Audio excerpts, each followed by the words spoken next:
Do you know someone who never listens, blames everyone else, and fears change? Today, we're using the power of Stoic wisdom to expose the 5 telltale signs of a foolish mind and how to rise above them. Fellow Stoics, we're diving into 5 traits that reveal a lack of intelligence, not to judge others, but to reflect and grow. As Marcus Aurelius said, the impediment to action advances action. What stands in the way becomes the way. Recognizing these traits is the first step to overcoming them and forging your path to wisdom. If you're ready to grow stronger and smarter, subscribe now and hit that notification bell. Don't miss the guidance you need to navigate life like a Stoic.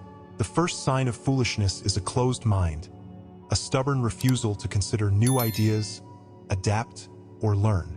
It's the hallmark of someone who has built walls around their thinking, unwilling to let in anything that challenges their preconceived notions. Imagine someone gripping tightly to a sinking raft while a lifeboat floats just within reach. The world evolves, circumstances shift, and opportunities emerge, but the closed-minded person refuses to let go of their illusions of certainty.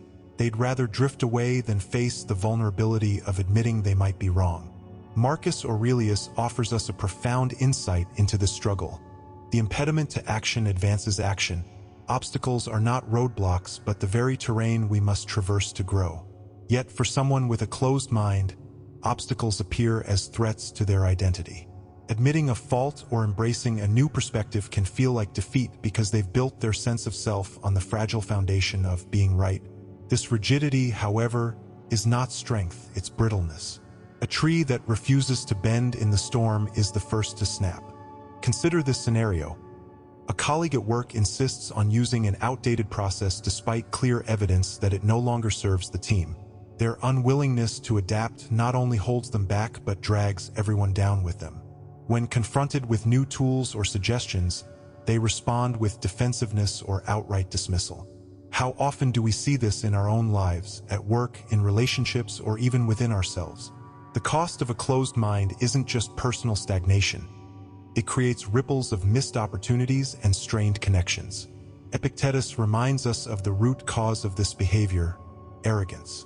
It is impossible for a man to begin to learn what he thinks he already knows. This arrogance isn't always loud or boastful. It often lurks quietly in the form of an unwillingness to question our assumptions. We all have blind spots, but only the wise are humble enough to seek them out. The closed-minded fool, on the other hand, clings to the illusion of control, terrified that admitting uncertainty would leave them adrift. Ironically, it is this very humility that sets the foundation for true strength and wisdom. In a more personal sense, closed-mindedness can manifest as fear. Have you ever hesitated to try something new, worried it might not work out or that others might judge you? Perhaps you stayed in a dead-end job or toxic relationship because the unknown felt riskier than the known, no matter how uncomfortable it was. This resistance to growth is a form of self-betrayal. By refusing to challenge ourselves, we deny the vast potential within us. We box ourselves into a smaller version of life, one that feels safe but is ultimately unfulfilling. From a Stoic perspective, living in accordance with nature means embracing change, because change is the nature of the universe. Marcus Aurelius reflects on this truth in Meditations.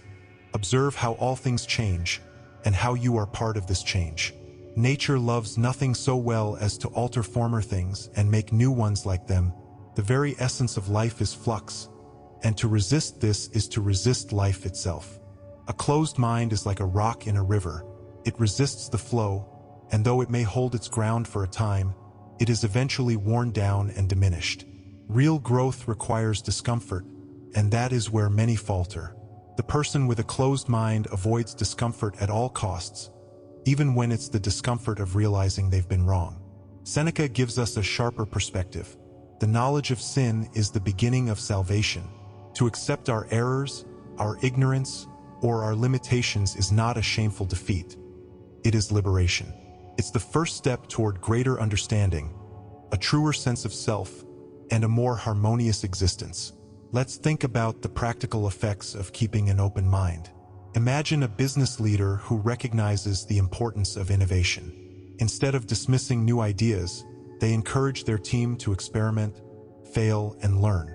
They create a culture of adaptability that allows the business to thrive in changing markets. Or consider the parent who listens to their child's perspective with curiosity rather than authority. By opening their mind, they foster a bond of trust and understanding that lasts a lifetime. These examples highlight a profound truth. Being open to change and new ideas doesn't just improve your own life. It elevates those around you. But there's another layer to this. Being open-minded is not just about listening to others. It's about being willing to challenge yourself. It's about admitting when you don't know something, asking questions, and seeking wisdom from every experience. A Stoic does not fear learning. They embrace it. As Epictetus advises, do not be content to be better than the worst. Always strive to be better than your former self. Growth is a continuous process, and it begins with the courage to open your mind and step into the unknown. If you're watching this, ask yourself, where in your life are you resisting change? Are you clinging to a belief or habit that no longer serves you? What opportunities might you be missing by refusing to step outside your comfort zone? Recognize that this resistance is natural, but it is not helpful. The Stoics teach us to see obstacles as opportunities. The next time you face a challenge to your way of thinking, instead of resisting, lean into it. Ask, what can I learn here? This is the mindset of a true Stoic. As we move forward, reflect on this. An open mind is not just a virtue, it's a necessity for growth. When we embrace the flow of life, we align ourselves with nature's design. Comment, adapt below if you felt the frustration of closed-mindedness in yourself or others. Let's commit together to challenging these tendencies and fostering openness. Because when we do, we unlock a life of greater freedom, connection, and wisdom. Next, we'll uncover another habit of foolishness, one that erodes personal responsibility and stalls growth. Stay with me, you won't want to miss this. The second sign of foolishness is the habit of constantly blaming others, a subtle but corrosive mindset that excuses failure, stagnation, and even unhappiness by shifting the responsibility to anything or anyone but oneself. It's easy, isn't it? When things go wrong, to point fingers, to say, "It's not my fault." Blame feels like relief in the moment, a way to shield ourselves from discomfort or shame. But in truth, it's a trap, a habit that keeps us shackled to ignorance and weakness.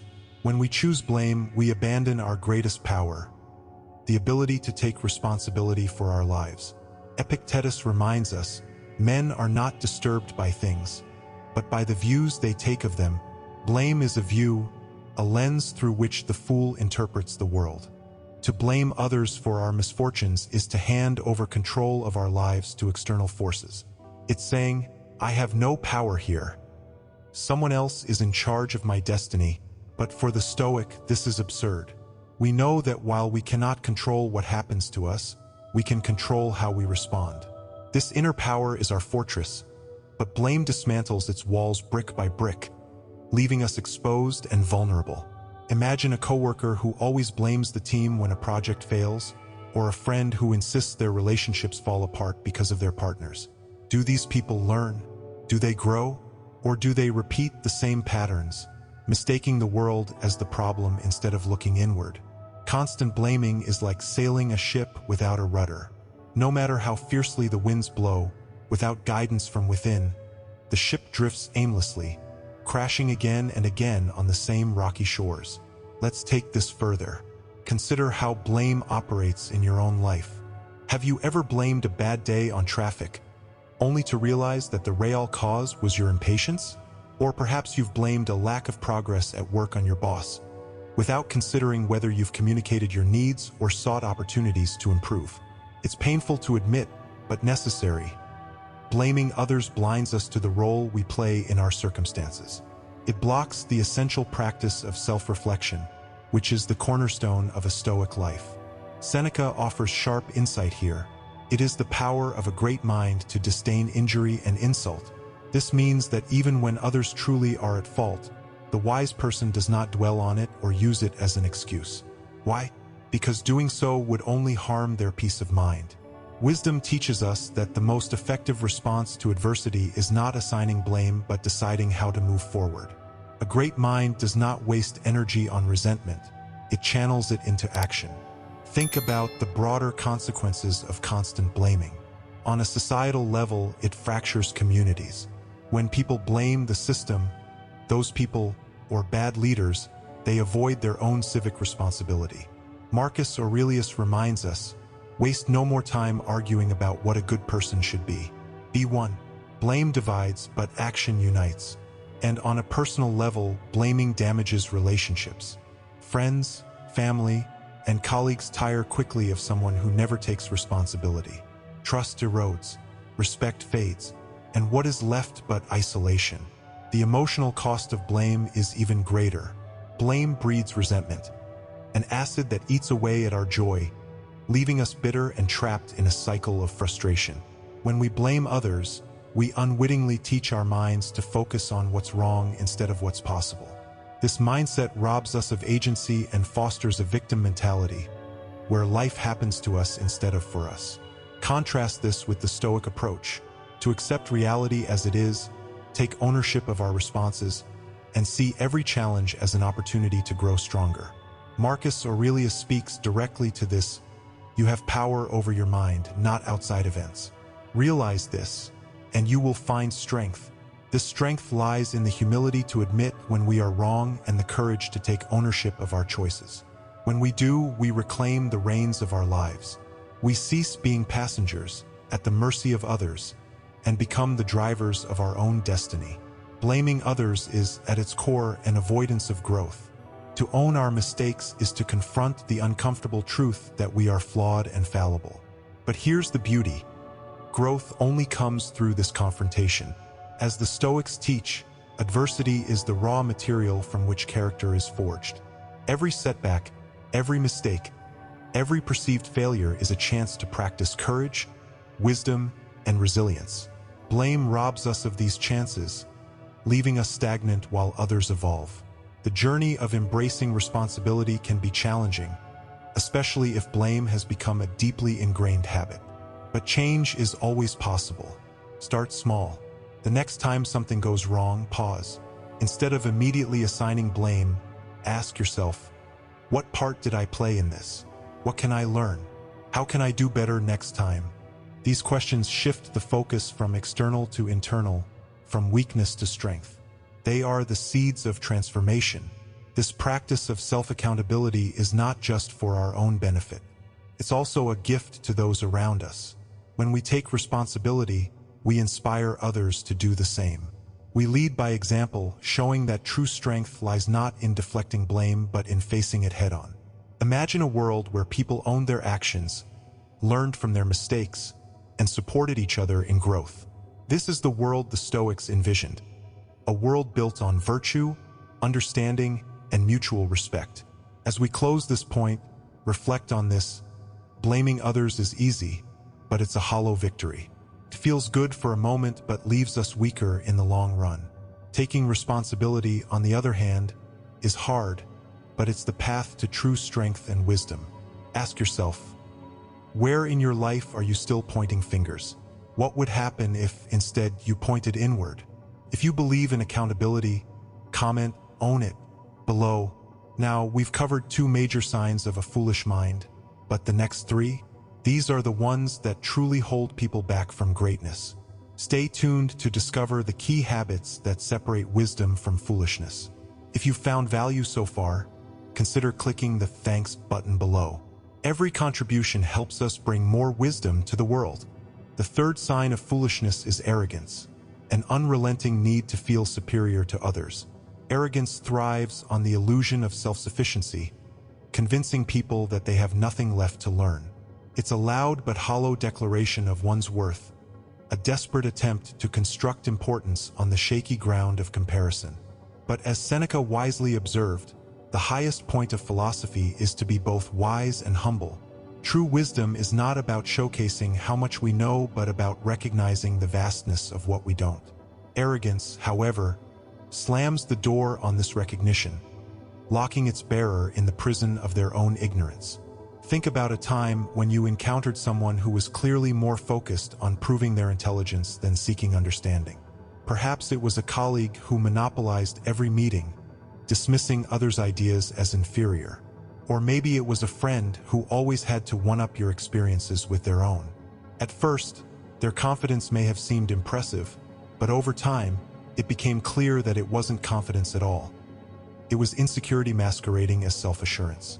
This is the irony of arrogance. It isn't built on strength, but fear. Fear of appearing weak, of not being enough, or of facing the humbling reality that no one, not even the most learned among us, ever has all the answers. Arrogance blocks the path to growth. A person consumed by the need to be right cannot reflect on their flaws or mistakes because doing so would shatter the illusion they've carefully constructed. Marcus Aurelius, perhaps the most powerful man of his time, understood this deeply. In Meditations, he writes, "Do not think yourself more accomplished than you are. Seek counsel from others, and remember that even the wisest of us once knew nothing. If a Roman emperor could embrace humility, how much more important is it for us to do the same?" True greatness lies not in pretending to know everything but in the courage to admit how far we have yet to go. One of the most insidious effects of arrogance is that it blinds us to the lessons life is constantly offering. Imagine a young artist who believes they've already mastered their craft. They scoff at feedback, ignore advice, and dismiss critiques. Over time, their work becomes stagnant, while those around them, those willing to learn, adapt, and grow, surpass them. Arrogance is a thief of potential, robbing us of the chance to evolve into something greater. The Stoics understood this well, often reminding themselves to approach life with the curiosity of a student, not the rigidity of a so-called master. Humility, on the other hand, is a wellspring of wisdom. It allows us to approach every interaction, every challenge, and every experience as an opportunity to learn. When we let go of the need to prove our superiority, we free ourselves to ask better questions, listen more deeply, and grow more profoundly. Seneca puts it beautifully. He who boasts of his knowledge is proclaiming his lack of it. True wisdom does not need to shout. It speaks softly, with the quiet confidence of someone who is at peace with their limitations. This is not to say that arrogance doesn't serve a temporary purpose. For some, it's a shield, a way to protect themselves from the vulnerability of admitting their shortcomings. But over time, that shield becomes a barrier, not just to others, but to one's own self-awareness. Have you ever tried to give constructive feedback to someone who was too arrogant to hear it? Their response is often defensive or dismissive, as if your words are an attack rather than an opportunity. Now, imagine how often we've done the same, rejecting help, dismissing wisdom, or shutting down conversations simply because accepting them felt too uncomfortable. The cure for arrogance is found in humility, but humility doesn't mean demeaning ourselves or pretending we lack worth. It's not about thinking less of ourselves. It's about thinking of ourselves less. A humble person understands their strengths but does not inflate them. They recognize their weaknesses but do not hide them. They understand, as the Stoics teach, that we are all part of a larger whole. Marcus Aurelius reflects on this interconnectedness. Never regard anything as your own, except your choices. All else is borrowed from the world. Humility is a reminder that our accomplishments, knowledge, and even our very existence are gifts shaped by countless forces beyond our control. Arrogance also isolates us. People are drawn to humility because it creates space for connection and collaboration. When we set aside the need to dominate or outshine others, we create room for genuine dialogue and mutual respect. Think about how much more fulfilling our relationships become when we stop trying to win and instead focus on understanding and supporting those around us. Humility enriches not only our character but also the lives of those we touch. In the context of Stoicism, humility aligns perfectly with the ultimate goal of living in harmony with nature. Nature is ever-changing, vast, and unknowable in its entirety. To claim mastery over it is not just foolish, it's arrogant. The Stoic sage strives to live according to nature, not to control it. Similarly, humility teaches us to work with life's currents, to adapt, and to embrace the lessons that come our way, no matter how humbling they may be. So, what can we take away from this? First, recognize arrogance as a distraction, a false armor that prevents us from accessing the deeper strength of self-awareness and growth. Second, understand that humility is not weakness. It is the foundation of wisdom and the gateway to authentic connection. And finally, remember that every step toward humility is a step toward freedom. Freedom from the exhausting need to prove ourselves and the joyless pursuit of external validation. Ask yourself, where in your life has arrogance crept in? Is it in how you dismiss feedback, how you compare yourself to others, or perhaps in how you resist admitting your own limits? Reflect on this, and if you're ready to trade arrogance for growth, comment "Stay humble" below. Humility is not just a virtue, it's a power, one that unlocks the path to true wisdom. As we continue, we'll examine another obstacle to wisdom, one that erodes the very fabric of relationships and prevents us from living in harmony with others. If you value humility, comment "Stay humble" below. Another sign of foolishness is the lack of empathy, an inability or unwillingness to connect with the feelings and experiences of others.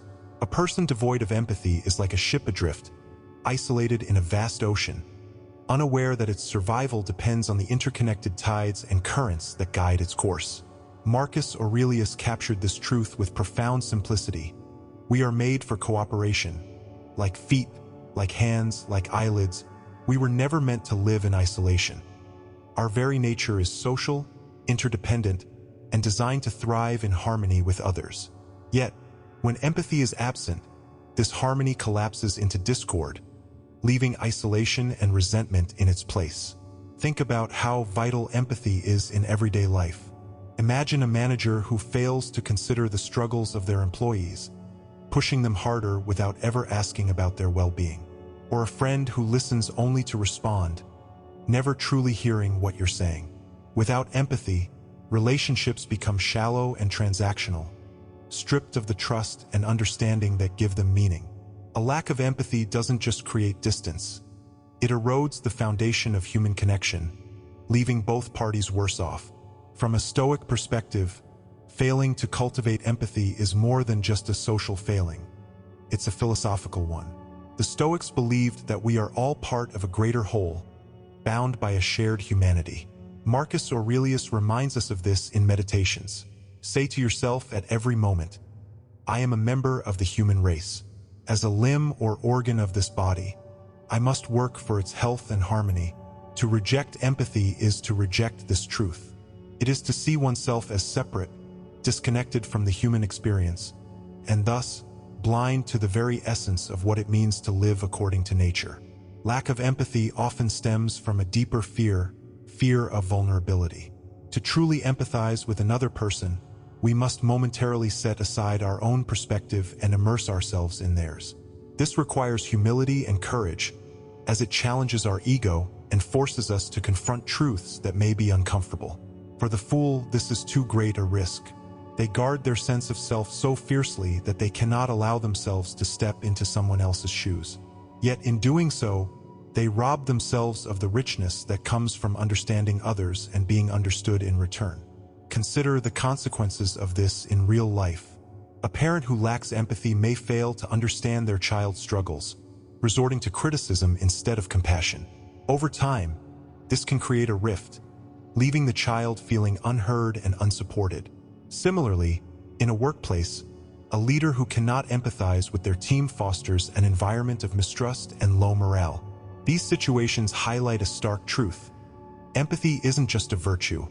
It's a necessity for meaningful relationships, whether personal or professional. Without it, we cannot build trust, resolve conflicts, or collaborate effectively.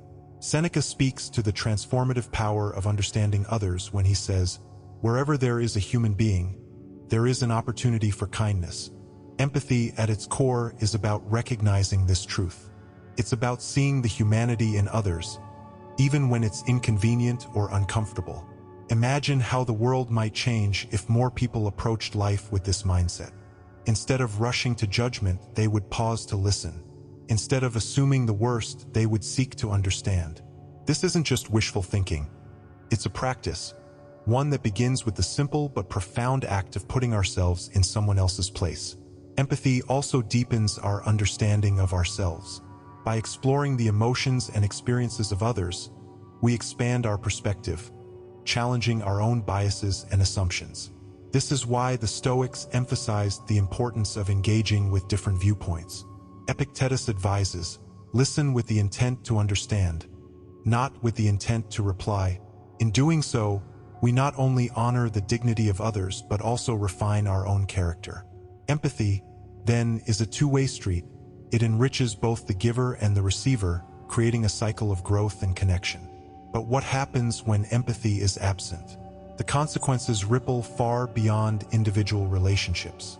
A society without empathy becomes fractured, divided by suspicion and hostility. We see this all too often in the world today. Communities torn apart by misunderstanding, leaders who prioritize power over compassion, and individuals who retreat into cynicism rather than engage with the struggles of others. This is not the world the Stoics envisioned. They believed in the power of shared humanity to overcome even the greatest challenges. As Marcus Aurelius reminds us, what injures the hive injures the bee. When we fail to empathize, we harm not only others but also ourselves, for we are all part of the same interconnected whole. So how can we begin to cultivate empathy? It starts with awareness.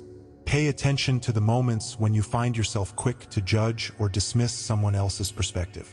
Ask yourself, what might this person be experiencing that I'm not seeing? What assumptions am I making? And how can I challenge them? These questions open the door to understanding, allowing us to move beyond our own limited view of the world. Empathy also requires practice. Start small. Take a genuine interest in the people around you. When someone shares their thoughts or feelings, listen without interrupting. Instead of rushing to offer advice or solutions, simply acknowledge their experience. These small acts of compassion may seem insignificant, but they have the power to transform not only your relationships but also your sense of self. The Stoics understood that empathy is not just a tool for interpersonal harmony. It is a path to virtue. By fostering empathy, we align ourselves with the Stoic ideal of living in harmony with nature. We embrace our role as social beings, working not only for our own good but for the good of all. This is the essence of a life well lived. To be both wise and kind, strong yet compassionate, rational yet deeply human. As we reflect on the importance of empathy, ask yourself, how often do you truly seek to understand others? Where might a lack of empathy be holding you back in your relationships, your work, or even your own growth? Comment, connect below if you're ready to embrace empathy as a cornerstone of your journey to wisdom. If you believe empathy makes us stronger, comment, connect below. We've seen 4 signs of foolishness, but the final one is the most damaging and the hardest to overcome. Are you ready to confront it? The final sign of foolishness is fear of change, a reluctance to step outside the familiar, even when it holds us back. It's the silent whisper of comfort that persuades us to stay where we are, convincing us that growth can wait, that tomorrow is the right time to start. Yet the world never waits. Life moves forward, and when we resist change, we are not standing still, we are falling behind. Marcus Aurelius captured this truth when he wrote, "Observe how all things change, and how you are part of this change. Change is not an exception to life. It is life itself." Picture a river flowing endlessly toward the horizon. It bends and shifts, carving new paths as it encounters rocks and obstacles. Now imagine someone trying to stand still in that river, clinging to a single stone as the current pushes against them. This is what it means to resist change, to fight the natural flow of life, exhausting ourselves in a futile effort to preserve what cannot be preserved. The Stoics understood this deeply. They taught that our task is not to fight change but to flow with it, to adapt and grow as nature intended. Fear of change often masquerades as practicality. We tell ourselves, this is good enough, or why risk what I already have? But beneath these justifications lies a deeper truth. Fear. Fear of failure, fear of the unknown, fear of leaving behind the security of what we know. This fear can be paralyzing, keeps people in jobs they hate, relationships that no longer serve them, and habits that slowly erode their potential. Yet, as the Stoics remind us, avoiding discomfort only delays the inevitable. Change will come whether we welcome it or not. Epictetus offers a powerful insight into this. Don't demand that things happen as you wish, but wish that they happen as they do happen, and you will go on well. This is the essence of embracing change. It's not about controlling every twist and turn of life, but about meeting each one with openness and resilience. When we fear change, we cling to an illusion of control, believing that by holding on tightly, we can keep things as they are. But the truth is, life is always in motion. The tighter we cling, the more painful it becomes when the current inevitably pulls us forward. As we close this point, remember that fear of change is natural, but it is not insurmountable. The Stoics teach us that courage is not the absence of fear, but the ability to act despite it. Change is inevitable, but growth is a choice. Will you cling to the stone in the river, or will you let the current carry you forward? Comment evolve below if you're ready to embrace the changes life has in store for you. If you've ever seen someone paralyzed by fear of change, or felt it yourself, comment evolve below. And here's a challenge. What's one change you'll embrace this week? Let us know in the comments. Foolishness isn't a permanent state. It's a choice to stay where you are. As the Stoics teach, wisdom begins with self-reflection and the courage to change. Which of these signs resonated most with you? Comment below. If this video inspired you, like, share, and subscribe to stay on your path to wisdom. Thank you for watching, and remember, the path to wisdom starts today.